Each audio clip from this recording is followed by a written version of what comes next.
So the Phillies strike again. Nick Castellanos reportedly headed to Philadelphia. JP Morosi on the case. We're hearing 5 years, 100 mil, and man, oh man, can they rake.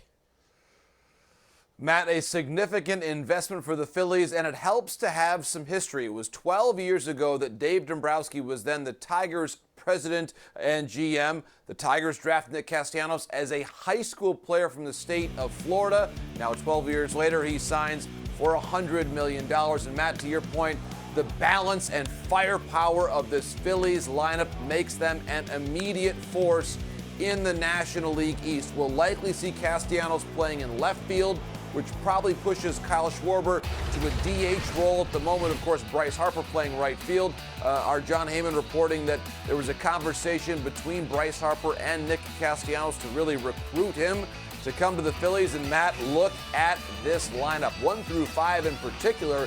And if Segura and Didi bounce back, it could be even more potent as you look towards the second half of the lineup. So certainly still some defensive questions to sort through, but 1 through 9, a very good Phillies lineup. Yeah, no doubt about the hitting. Talk to me about the D. It's a little lacking, and it's not only here and there, it's kind of across the board, JP. It is, Matt, and I've actually been higher on Castellanos' defense than the metrics are. I believe he's still a very athletic player. He's 30 years old. I think he'll be able to figure out left field at Citizens Bank, especially as we think about Philadelphia, Matt. It's a little smaller outfield to manage, but as you see there on your screen, to me, the larger questions lie on the infield. Alec Bohm, inconsistent to this point in his career over at third base. Didi didn't have his usual range.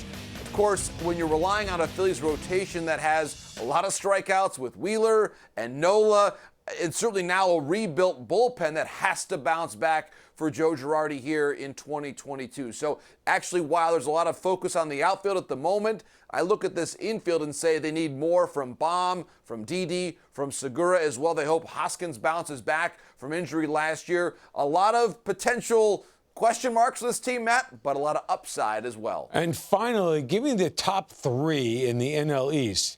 World champion Braves, the Mets loaded up, the Phillies loaded up. So how do you see that?